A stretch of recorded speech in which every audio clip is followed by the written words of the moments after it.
It's time to get real with Eddie, here to help you understand the changing real estate market and meet your real estate goals. Over 19 years in the business. 2018 Realtor of the Year of Three Rivers. Past president of the Three Rivers Association of Realtors. Director at the Illinois Association of Realtors and team lead of the Ruettiger Group at Baird Warner. Here's Eddie Ruettiger. Of course, is Nancy Valley from the Ruettiger Group at Baird Warner. Nancy, how are you doing? I am very full. Your Thanksgiving was on Saturday, wasn't it? Yes, it was. So you really, you're still full. I'm still full. I have to be honest. I said I was going to eat like a fat kid, and I did. I had, I think, 2 plates, maybe plus dessert. It's what's left over that kills you.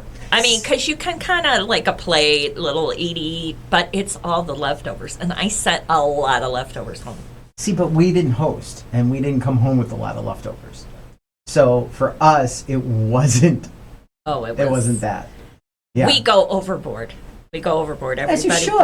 Everybody brings something. John and I I made a gallon of gravy for Cry-Eye. A gallon of gravy. Wow. And most of it got eaten. There wasn't much left. That's awesome. So how do you bake your turkey in the oven, or do you deep fry? We brine it, and then we high cook like at 500 degrees for 30 minutes, and then we put it into, I have a roasting oven, a little, like one of those old-fashioned roasters that you put it into. Took an hour and a half to cook a 24-pound bird. Oh, my goodness. Wow. We've been doing this for about 15 years. And if you're roasting that outside, it's got to be really crisp skin, so it's got to be really moist on the inside. It is like a steak. So juicy.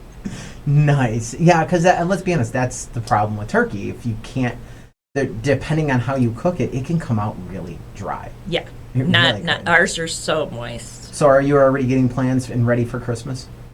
Oh, yeah, but we're not doing Christmas on Christmas. We're doing it on the 7th of January. And it's jammy Christmas. It's always jammy Christmas. Everybody just comes over in jammies? It comes over in jammies, and we spend the day hanging out, munching, and playing board games and stuff. That's our Christmas. That's awesome. All right, let's talk some real estate. Housing market forecast 2024 and 2025. Predictions for the next 5 years. So where did I yank this off of? Housing, I can't see where it was. Marco Santarelli wrote this yesterday. Oh, hey, it just took us right to the website. There we go. NORAD Real Estate Investments. All right, this popped up through Google the other day, and I saw this. I don't think that's the same article, though. It looked like it jumped to the article, but it didn't. It went to a different. So here's what some of the predictions will be for the housing market in 5 years. According to Zillow, the current typical value of a home is $357,589. The United States home values have gone up 13.5% over the last 12 months and are predicted to rise 1.2% by October 2023. Home values remain near flat from September to October at 0.1% as buyers and sellers potentially settle on new market equilibrium.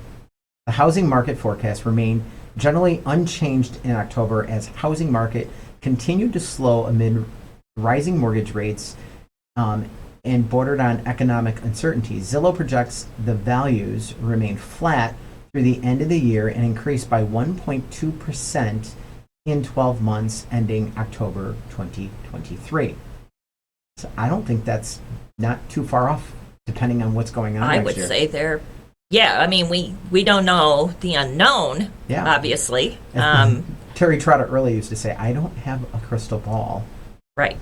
So, however, if the current trends continue, I see that being accurate. Yeah, I could see it being a 1 or a 2% 2023. There's no doubt about it, and we're seeing that. So, and this is down from last year's 23.9% gain, overall that we saw. So, but let's reiterate that that's okay. There's And still, it's a normalizing market. it's a normalizing market, yeah. I mean, it's not the market crashing. It's the market still going up in value. And I still think it's going to be up long term, overall. Now, there's always some markets that see issues, all right? So as the year end approaches, the housing market faces considerable downside risks. So here's some of the downside risks they list in the article. Zillow expects home value to continue to slow. Home value growth, the growth to slow over the next coming months. Zillow's home sale forecast now calls for 5.2 million existing homes sold in calendar 2022. I don't think we're going to hit 5.2 by the end of the year.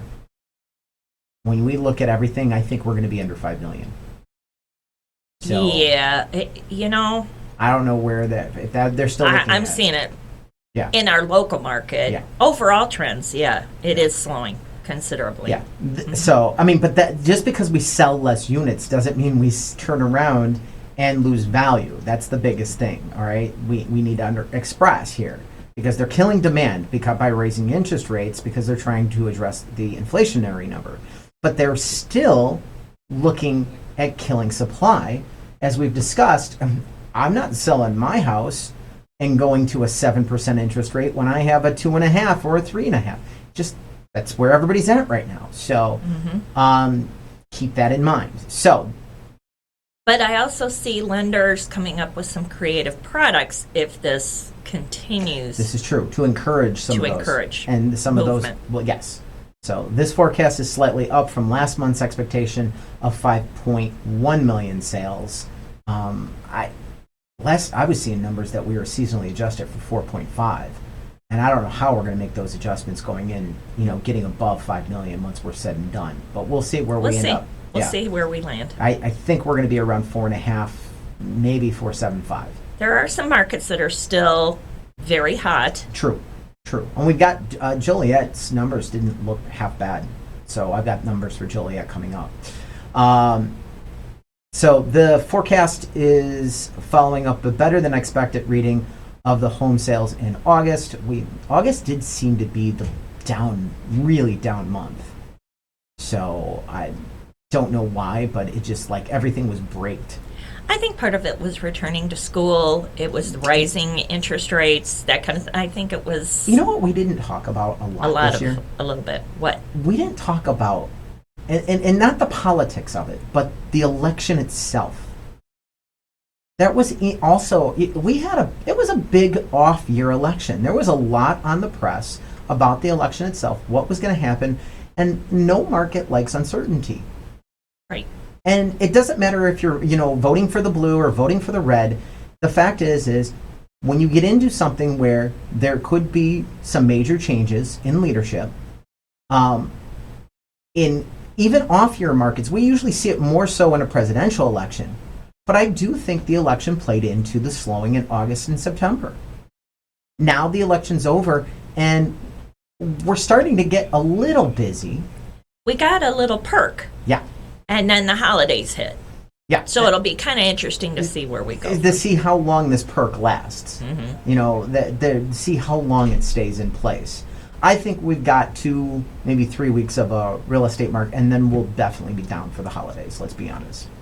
That's when people really just, okay, well, come back to that. If they're not under contract, we'll come back to it after the new year. Yeah. That's I think there's going to be a little buzz right now. Mm-hmm. Yeah. Everybody trying to, if they're going to move, they're going to make the move right now. Mm-hmm. And then, because nobody likes to move in January. No. That's like a big, I get it. I mean, in our area, January. Yeah, you're January and February, you're moving in the middle of the snow. Yeah. And they're calling for a big snowstorms this year. They really are. They are saying. Oh, are they? That what El Nino or El Nino. El Nino. No, Yeah. El Nino. Is it a Nino or a Nina year? Well, there's a La Nina and there's El Nino. And it's been, I think if I'm right, they've had 3 years of El Nino in the Pacific Ocean. And when it hits the third year, that's when it's snowy. That's when it's cold and snowy for us. We get basically dumped on. And guess what year we're in? third year. Yes. Yes. So they are saying, and I did hear that. And we've already seen some signs of it because we've gotten some early snowstorms. Not much of collection, but there was a good week in November before Thanksgiving where we were. Yeah. We were getting moisture. Yeah. And we've been getting rain. Yep. A lot of moisture. So it's just a matter of when the temps get cool enough, it's going to be snow. Yep. All right. So the housing predictions for 2023 long term do look bleak. The recent reductions in mortgage applications and pending house sales indicate significant negative risk to home sales volume through 2023. And Las Vegas 2.3% down, and Austin 2.2% down, saw the sharpest home value declines in October. And let's point out that those were the two of the hottest of the hot markets. Yes. That went way up super fast. Yeah, they really did. So I'm not surprised that there's going to be some adjustments in some micro markets. This is a really long article, and I wanted to jump to see if I can get. There we go. All right, so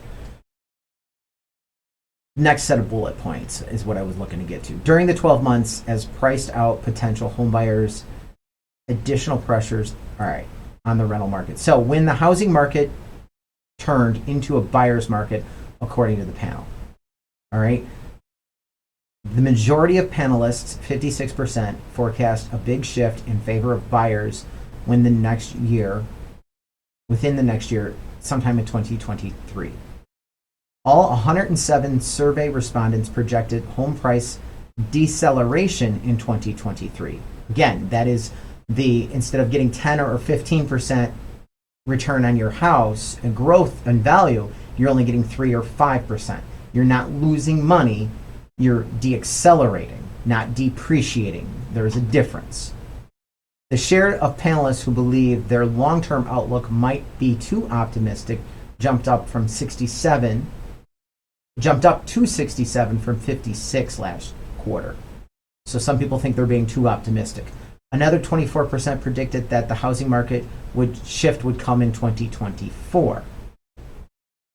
13% expect them to move in favor of home buyers in 2025. I could almost see that. The housing market shift coming in 2024. We still have a lot of buyers competing. Yes. So and sellers will only hold off for so long. Right. Some people are just going to have to move for whatever reason. Yes. They're going to have to move. Mm-hmm. So they're actually still in the driver's seat. 13% of the people that were asked favor a buyer's market in 2025, while just 8 expect something in 2026. Metros in the South and Midwest are least likely to see price declines over the next year. So that would be us. Vacation market areas are most likely to see price declines. Well, I think that's true because some of these vacation markets were really, really overpriced because of COVID. Oh, yeah. That's what I'm saying. Yeah. Some of these super crazy appreciation markets where appreciation went crazy. And here's the part. They're going to see a decline. Here's the thing that they have that I think is what's going to fuel the demand and not make this. So I don't think we're going to go into a buyer's market per se. All right. But I do think you're going to get to a normal market. And the reason why is this here. Rent growth and inflation should outpace stocks and home price appreciation over the next year. Let me say that again. Rent growth and inflation are going to outpace price appreciation over the next year. Now, if that means, okay, is it cheaper to rent or more expensive? No, it's going to be more expensive to rent. Rents are going to go up higher. So that is what's going to keep demand going. Yeah. One of the big factors to keeping demand going is I'm not paying 10% more for this house to rent it. I'm going to buy it. Yeah, it'll be cheaper. And when you look at it from a buy it. cash flow situation, yes, it makes sense. It is cheaper. I mean, you can save $200-$300 a month from owning. And I get it. Well, repair costs and this or that or this or that. Just remember that you do get that money back when you sell the house. And you got to because you got to factor in equity that you're going to be gaining. You know, and that's the thing. I get it. Interest rates are high. Interest rates on renting, as we've been saying now, is 100%. So it's going to be an interesting year. I still think 5 years out, we're 20% up in the market. And the reason I think you're going to be 20% up is 5 years out, it's going to come in the last 3 years. The next 2 years are going to be kind of rough as it balances back out. But I think you're going to get into a market where you're going to see, 4 to 5% growth year over year. Okay. Back to a quote unquote normalized market, Yep. which is what we see traditionally. And I think you're going to see in the next 2 years 2% growth. Yeah. It's going to be very small. Some markets are going to be a little higher than others. But, you're going to have advantages by buying now. You are going to gain equity. You are going to gain, a return on your investment by owning. So, and then you get your advantages of what you can do with your equity.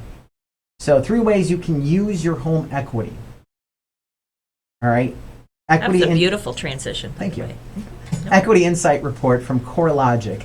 The average borrower with a home loan has almost $300,000 in equity right now. That's tremendous. That's tremendous. $300,000 in equity in a home right now. The average borrower. Yeah. Borrower. Sorry, I can't talk. So, what does this mean? Well, you can take that equity and buy a home that fits your needs. If you're not happy with what you have and you want your dream house, start looking for your dream house. Yeah. There's nothing wrong with that. Again, if you're looking short term, but long term, when interest rates go down, you'll refi. Why are you putting off life? Live it. Yeah. Live it. Second, you can reinvest into your current house. That's not a bad thing. If you pull some equity, fix your house up, remodel it, keep it up to date. It's investing in your investment. Yes. That is not a bad waste of your investment. That is zero waste right there. So, yeah. And then 3, pursue your goals. Okay? Now, new business ventures, retiring or downsizing, funding an education, those are good investments. Buying a car, trailer, boat, jet ski. Do not take money out of an appreciating asset and put it into a depreciation. Your equity is not an ATM. No. That is part of what got people into trouble during the 2008 Great Recession. Yes. So, and most people have been very good since then. Lesson learned. Yes. We just went and saw that movie. Did you? Yeah, Polar Express. Oh, okay. We'll come back to that. So, and that's a big line from him. Lesson learned. So yeah, it's definitely something to just keep in mind. All right, let's look at those Joliet numbers. So this is October numbers. We're looking at $229,900 on the median sales price, up 2.3% for October, which again, October was supposed to be the bad month. So, So there you are, 2.3%. Average home sale price, $241,030, up 6.3%. Percentage of original list price received is 96.3%. Hey, that's a normal market. But here we go. Average market time, 34 days. Yeah. So there's no big crash here. There's still demand. Yeah. Yeah. 36% increase in that average market time because it was at 25 days. So 9-day increase brings you up 36%, yes. But it's still 34 days. And inventory is starting to tick up, finally. Inventory of homes for sale at the end of the month, 195 units. Last year it was 174, so that is a 12.1% increase. But we need that increase because I got people looking for houses. They can't find them. They literally cannot find the house. If they're looking for something specific, it's very difficult to find. Yeah. Yes. So,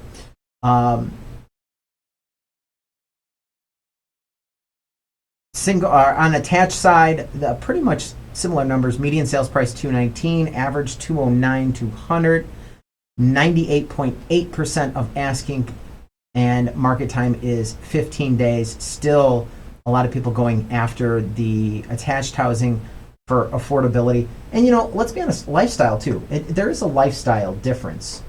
When you're looking at those aspects of it. Because I don't have to cut my grass. I don't have to plow my snow. I mean, we're getting into the winter months. I want to travel more. I want to whatever. Yep. It becomes an investment, but it also becomes a home base of operation. Yeah. I want a snowbird eventually. So there's where I'm going, attached. I don't want to be bothered. All right. When we get back, your house could be the number one item on somebody's wish list. Keep it here with Get Real with Eddie.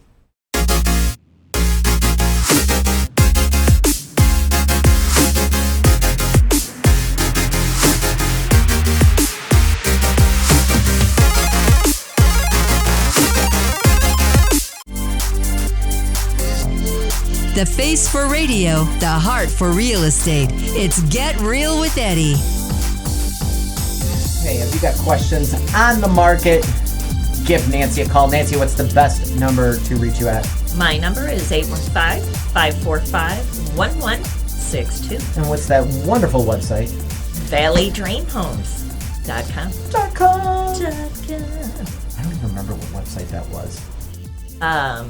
It was a spoof website that was out there that was just hysterical. Yeah, I'm trying to think of what it was. I know. I can't think of it either. All right. Your house could be the number one item on a homebuyer's wish list this holiday season. Here are 5 great reasons you shouldn't wait to sell your house. All right. So, number 1, while the supply of homes are selling hasn't increased, while the supply of homes for sale hasn't increased this year, there still aren't enough homes on the market to keep up with buyer demand. We just saw that in 34-day market time. So, Nadia Evangelou. Thank you. Mm-hmm. You're all over it today.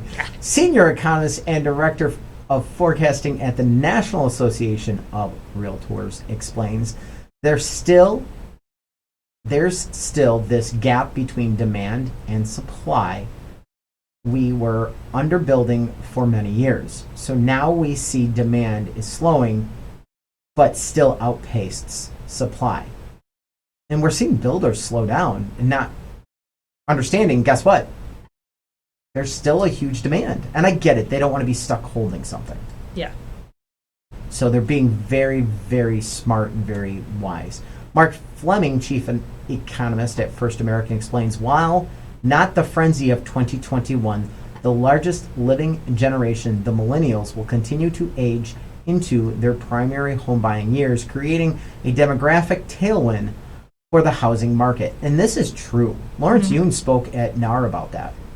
The fact that your average peak buying age is usually 30 to 32. And right now, millennials are buying between 34 and 36. Mm-hmm. And the peak of their demographic of number of millennials is at that 30 to 32 age. So they're in their peak buying years. They're in their peak of their generation population, I guess. They're in their peak of their peak. The peak of the peak? Yeah. All right.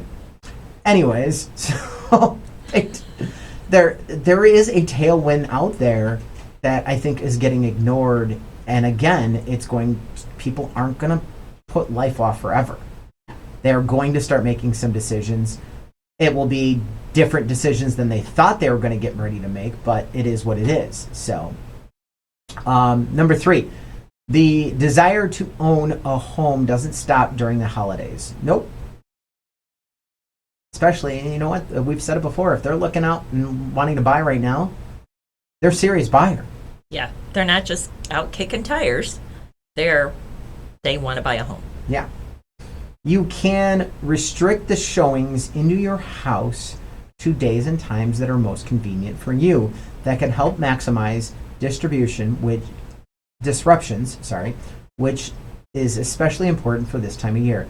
You know, that's true in some aspects, but you can't be, all right, we'll only do showings on Saturdays between noon and 4. Yeah. No, but I think there is some, people understand that there's, like Thanksgiving and Thanksgiving weekend. You know, people weren't showing at Thanksgiving. Let's face it. People weren't, and that's okay. And if you have a big family party coming up, that's okay. We just don't show that day. Yep. It's all good. You don't show that day, or show beforehand, or show after, or, they're like right now, because, kids are back in school. All right, don't show past 7 o'clock. Yeah. All and right? it's a wonderful time to show because your house is usually decorated, and it makes it look that much more homey and cozy and really shows off your house nicely. We were talking during the break. I'm going out to show right after the radio show today, and I've got a call right beforehand. The property has a tenant. The tenant's moving out. The tenant doesn't have a lot of help moving out. And so they're asking for no showings after 4:30, and we were like 4:15 to 4:45. I'm like, well, I can get there before 4:30. All right, I can get there, and I can get in. We can get in and get out. Yeah. All right. And like, okay, well, can we reschedule you? I said, move me to 4 to 4:30, and I might not be there right at 4, but we'll get there as soon as we can, and we're gonna crank it out. And you know what? Agents will work together because it's in the best interest of both the seller and the buyer. Yeah. So don't be afraid of that. So and this is it. Here we go. Number 5. Rents have skyrocketed in recent years, and many buyers are looking to escape rising rents. An article from Zillow says over the next 12 months, rents are expected to grow more than inflation, the stock market, and home values. Yeah. If you're not buying, you're renting. So there's a lot of millennials, the peak of the peak. Yeah. It's that simple. It's seriously. So, demand. All right, where do I want to go? Let's go ahead and breeze through this because we actually have 2 properties I want to talk about. All right. Because we have 2 open houses going on this weekend. Yes, we do. So, more people are finding benefits of multi-generational housing. And I pray there's some elected officials out there listening to this. Because I'm serious. There is a builder that has multi-generational product, and they shot it down. And the reason they shot it down is because the property had 2 kitchens, a door, and a hallway. Basically, think of a house, 2 private entrances, 2 everything, almost like a duplex. But there's a door between the 2 duplexes. I can go between one and the other. They wouldn't allow it because they were afraid they'd turn into rental units. There's a way to address that in HOA covenants. I think that one of my clients has the best way. You have to live in the property for 1 year before you can rent it out. Yeah. So, I mean, because you want the rental option, because you don't want to hamstring and tie down a property owner and what they can do with their property. We learned that from the Great Recession. A lot of houses got foreclosed on because you couldn't rent it out. FHA requires rentals. Mm-hmm. But FHA also wants a cap on rentals. You have too many rentals, they won't fund the property. So there has to be a balance. All right, back to this. You're totally right. HOAs can balance that out. Yeah, you can do it in the HOA, you can do it in the covenants and the docs and the bylaws. There's so many ways to do that. Yeah. All right. The Pew Research Center defines a multi-generational house as a home with 2 or more adult generations. And the number of individuals choosing multi-generational living has increased over the past 50 years. Living with loved ones could help you achieve home ownership goals. All right, A big multi-generational thing right now is grandparents and grandkids, like adult age grandkids that are moving in with grandma and grandpa so they can go to college, so they can start out their careers, that kind of thing. Very interesting. I have That not seen generation, Yeah, I could see that working very, very well. Yeah. So, it gives and you know what the beautiful thing is it gives one generation a sense of maturity and stability. And it also probably keeps another generation a little bit young. Yeah. Let's be honest. Yeah. Keeps them on their toes. That's right. So a recent study from Freddie Mac also finds more people are choosing to buy a home together so they can save money. So an increased percentage of young adult first-time homebuyers are relying on support. Sorry, there's a break in the page. From older generations, including their parents, to buy a home together. And absolutely, I've got clients that are going out all the time that are, they're getting help from mom and dad or grandma and grandpa, to get their first house. It's the whole point. You buy your first house is so you can hope that your kids do better than you. Right. I mean, if you're a good parent, that should be the goal. So, so definitely look at some multi-generational housing. All right, first, Nancy has a open house at 1500 Bellflower Lane in Joliet, Illinois. This is a 4-bedroom, 2.5 bath, 3-car garage. This thing has a lot of add-ons, though, doesn't it? Yes, it does. It has a sprinkler system in front and backyards. Okay. It has a new roof. Okay. It has the granite countertops, the luxury vinyl flooring. It has on and on. Lots and lots of upgrades. Heated garage. That's and work area. So it's just shy of 3,000 square feet for Yes. the first and second floors combined. Plus, you have a partial basement downstairs. Yes, But with a rough in. and it's a pretty good size partial. It's not like a tinky No, it's not a teeny weeny partial. It's a good size partial. So Yeah. this is a great deal. And it was only built in 2015. It's practically new. Yeah, that's true. So priced at $430 right now. Keep your eyes on this. 1500 Bellflower Lane in Joliet. Stop out, see Nance. Have a Saturday. time. Saturday This- from what time? 11 to 2. I'll be out there. 11 so come on by. to 2. All right, and then I'm going to be at 16048 South Long Common Lane in Plainfield from noon to 3. This is a triple down home. 3 bedrooms, 3 baths, 3-car garage ranch, full basement, brand new construction.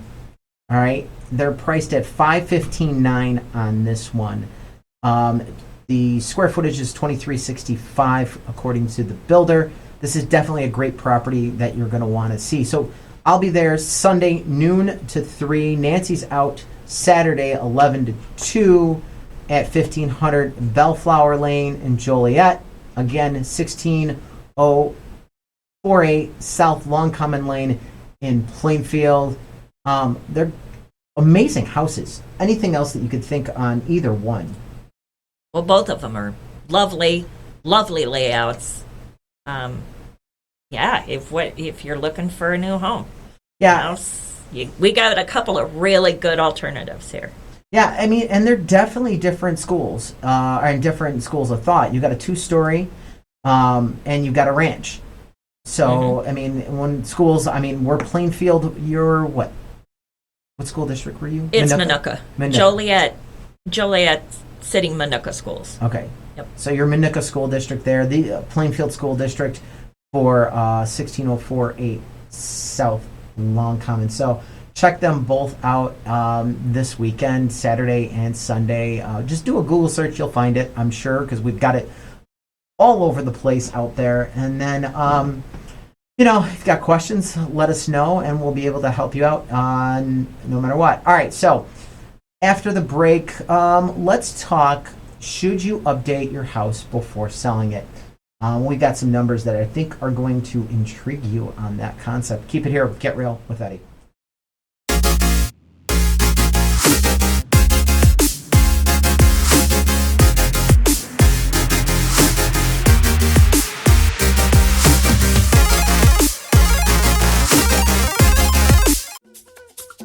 Stocks may succeed, stocks may fail. Real estate is always there. It's Get Real with Eddie. Welcome back. Hey, if you got a question, want to sell, buy, don't rent, give me a call. 815-823-5478. We can help you find a rental too, but don't rent. 815-823-5478. Or go to yourdwellings.com. All right. Should you update your house before you put it on the market? I think you should just update your house no matter what. Keep your house updated, and then you're not getting hit with huge costs when you go to sell. Well, and you get the privilege of enjoying it. You're not updating it to leave in 2 months. You're updating it to enjoy it. My parents did that they had a duplex before they built their house. They had a gorgeous house we just sold this year on Caton Farm. It was built by my stepdad, and literally huge, gorgeous vaulted ceilings. He fell off the ceilings twice trying to build it. Not good. No. So, but I mean, every nail was driven by him, his son, or a friend of him. You know, that's it. That was the only 3 people that worked on that house. Wow. So, I mean, it was built amazingly. But the duplex, before they moved into that house and got that house done, the duplex they sold, right before they sold it, put these gorgeous hardwood floors in. Never really got to enjoy them. House was sold before anything. Yeah. So, yeah, it is amazing. You know, get it done and enjoy it. So, Realtor.com, to stand out in the market, sellers should make their home attractive to buyers, which usually means some selective updates. Absolutely. Especially, I've seen it in this market in the last 6 months where buyers are a lot more picky. They want what they want. You know what's funny, though, is I think buyers have been picky. And maybe it's because I remember the Great Recession and that 06, 07 market. They were literally just taking whatever they could get their hands on going into that 05, 04, 05, almost up to 08. And that's what we were seeing late 2020, 2021. We still had some dogs out there, and if they were ugly houses, I think we're staying on the market. I don't think buyers ever said, nope, I'm going to... Well, they were the last to go. They were the last to go, but a lot of them They still sold. They sold. But I don't think they sold for what they wanted and what they were getting. And I don't think it was necessary. I think you saw a lot of flippers coming in, and that's where they were picking it up. Mm-hmm. Because one of the things I noticed, too, is I'll be honest, I think there's a lot more things in the buying process that are utilized today that weren't necessarily utilized back in the day. Mm-hmm. All right? Home inspections are almost every property now. Yes. Okay? Radon is a majority of them. At least I recommend radon and everything. I always recommend radon. I don't know what the actual number is for getting tested, but I mean, you see a lot of that out there. So with that being said, there are other things like if I go in and say, look, you guys, I'm worried about this furnace. We need to have the furnace looked at. And then the home inspector comes in and goes, oh yeah, guess what? This, and this is wrong with the furnace. It's kind of reinforcing what I said. So where before, if they did, I'm not doing a home inspection, they're getting into furnace. Well, and you got a lot of as-is the last couple of years, so people really relied on those home inspections to get a really good idea of what they were getting themselves into. What am I getting myself into? That's a good point. Yes, I agree. Because there was some that said, nope, I'm going to walk. Yeah. Because of it. So, all right. Where you may recover the most on your remodeling. Percentage of costs recouped for common projects. I don't know where did they get the numbers for this? Is it down at the bottom? Realtor.com and NAR. And NAR. Okay. So, okay. Two very reliable sources, I would say. So, all right, vinyl siding, 82% recovered cost. I can see that. I can see that. If I put new siding on my house, it cost me $10,000. I'm going to get $8,200 back. Yeah. In my cost. I'll be able, in theory. Now, here's the trick to this. Everybody thinks, well, that means I need to raise my price $8,000. I'm going to raise my price $8,200. No. No. No. If you were going to sell for $300,000, what it means is you probably would have got $290,000. Now you're going to get $298,200. That's what it means. With a chance of getting a little bit more because so it'll be attractive to more people. Exactly. So garage door, 100% return. I would have never thought a garage door. Yeah, that one blows me away. It's been that way for like a couple of years, and it still blows me away. Which is I can see. I've seen garage doors. I don't focus on that much. Maybe it's. But you know what? If that's the only thing you see, if that's the first thing you see, especially on newer builds like 2000, 1990 and newer, that garage door is everything to the house. You have a little bit of house and a big old garage door out front. That's true. That takes up almost the whole front view. Yeah.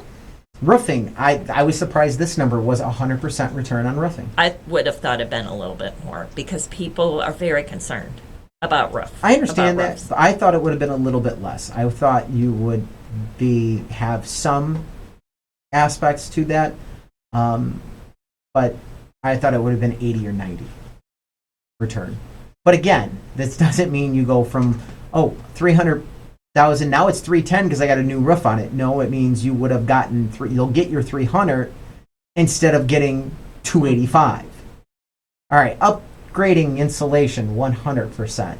I think that could get you 100% just because the fact one of the things I talk to landlords about is upgrading the insulation. Make sure it's good. Make sure your tenants' utility bills are low because it's going to make it more cost effective for them. And they're going to be able to afford the house. If it's a very drafty house, you're running into problems. Yes. So. Yep. New wood flooring, 118% return. Interesting. That is interesting. That is very interesting. I would have not thought that would have been. And I wonder how it compares. I wish they had a breakdown of new wood flooring versus new, like, luxury vinyl or the luxury planking. I like how they just, the industry put the word luxury in there. It's well, vinyl. I've seen some pretty cheesy stuff. I'm not arguing that. And let's be honest, we all can get rid of that plain wood yellow flooring that was just like, wow. But that was like when it was in the 90s, it was huge. It was new. In it was early a 2000s, new product. Yep. Yeah. Refinishing a hardwood floor, 147%. That is because it is so labor intensive. Well, but it's a lot less expensive than putting in a wood floor. A new one, sometimes if you can get it refinished, well, it kind of depends on the condition of the floor. Yes. But spending $2,000 or $3,000 versus $8,000 or $10,000. Yeah, this is true. That's true. And you just got to make sure you've got the right person. Oh, and that's the kicker. You got to have somebody who knows what they're doing. Yeah. So you really do. Have you ever had to do a walkthrough with a seller? Because I have. Of what should I fix and what shouldn't I fix? I do it all the time. Yeah, yeah. And I it's funny is I don't tell them. No, I don't think it's gonna make that big of a difference. A lot of stuff. No. Like they want to take everything down and paint it white. Why? Unless it's chartreuse. Yes. If it's neutral enough. Push up orange. You know which orange I'm talking about. That push-up orange. Yeah. And we had one, I'm like, all right, I think I can get this sold. And it was a relocation property. It was, as I like to call it, Prince Purple. It was that dark... Was it in a bedroom? Yes. Okay. Dark royal purple. Oh, my God. And I looked at, I talked to my contact, I said, look, the color probably was just gorgeous and beautiful with whatever furniture they had here. But with no furniture, and that's the thing, you take furniture out, you take out context, so paints on the walls can become an eyesore very quickly. Mm-hmm. So, I'm surprised a new front door in landscaping is not on this list. It just seems like it's a kind of an I would like to see the whole thing, like this can't be everything. This is probably like the top 10, top 5. Landscaping normally, though, is like 150% return. Yeah, always very high. You put $500 out and buying some plants, and usually you're getting your money back. Yeah. Or even just a refresh on mulch makes a huge difference. This is true. Yeah. Yeah, you just did that last year, didn't you? Or was it the year before? What, we mulch? Oh, we mulch like every other year. Every other year you redo your mulch? Because we have black mulch. Oh, so it fades really fast. So it fades, yeah. Oh, I don't like mulch. I want stone. See, I want to get stone in front. I like it around the plants because it really makes, that black mulch really makes those greens green. Oh, that's true. I can see that. Really makes it pop. Yeah. You got to get the right stone. We've been looking into it, and just other things have come up. Because if you get the wrong... Recycled glass. Really? I've never saw that. Yeah. Check it out. It's a really cool product. It's a little expensive, but you could highlight, use sprinkles of it and highlight with it. So here's my question. How is that a conducting heat? Because like lava rock is very... I've been told it's very bad. Because it holds lava rock. So much heat. Yeah. Well, it's lava. Yeah. And glasses. And you can get it in different colors, and you can... Yeah. Check it out. Tumbled, recycled glass. Is it sharp? I'm worried about... No, it's tumbled. I don't know if that... It's round. It's okay. Edges are gone. It's tumbled. Yeah, check it out. I'll have to look into that, because that could be a really cool product. It really could. So I definitely could see that being... Crushed granite, awesome. Stay away from it. It's sharp on your feet. Just saying. Sorry, legal ID just went off. All right, that pretty much wraps us up.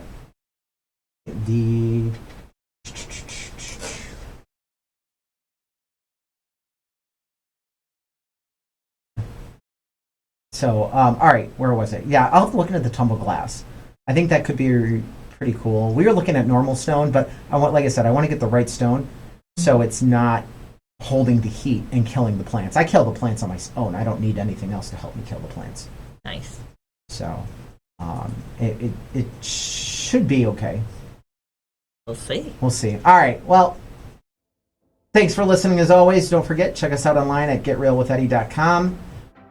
24 hours a day, 7 days a week, keeping you up to date on what's going on in the real estate market. It's getrealwitheddie.com.